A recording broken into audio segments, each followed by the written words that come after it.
వాస్తవాలు బయటకు రావాలని సిట్టింగ్ జడ్జితో విచారణ చేయించాలి. పల్నాడులో హింసాకాండకు కారణం వైకాపా అనుకూల పోలీసులే. పాల్వాయి, కారంపూడి, కండ్లకుంటలో దాడులకు ఎమ్మెల్యే పిన్నెల్లి కారణం. తెలుగుదేశం పార్టీ నేతలు శ్రీకృష్ణదేవరాయలు, బ్రహ్మారెడ్డి ధ్వజం.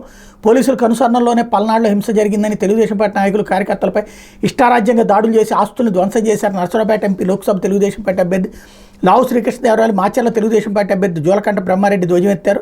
రాష్ట్రానికి కాకుండా వైకాపాకు చీఫ్ సెక్రటరీగా వ్యవహరిస్తున్న కేఎస్ జవహర్ రెడ్డి కనుసరణలో జరిగే సిట్ దర్యాప్తుపై తమకు నమ్మకం లేదన్నారు. వాస్తవాలు బయటికి రావాలని సిట్టింగ్ జడ్జితో విచారణ చేయించాలని డిమాండ్ చేశారు.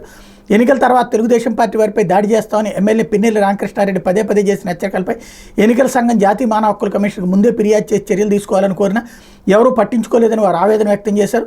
సీఎస్ నుంచి పోలీసు ఉన్నతాధికారుల వరకు వైకాపాకు మేలు చేయాలనే ఉద్దేశంతో ఉన్నారు. ఎన్నికల కమిషన్ కూడా సమస్యాత్మక ప్రాంతాలను ప్రకటించి మౌనంగా ఉండిపోయింది. అక్కడ ముందస్తు చర్యలు తీసుకోలేదు. ఇది ముమ్మాటికి వారి వైఫల్యమని విరుచుకుపడ్డారన్నటువంటి వార్తని హైలైట్ చేశారు. అమెరికా వీసా వాహులకు తీపి కబురు. ఆగస్టు వరకు విద్యార్థి ఇంటర్వ్యూలు, జూన్ నుంచి ఆగస్టు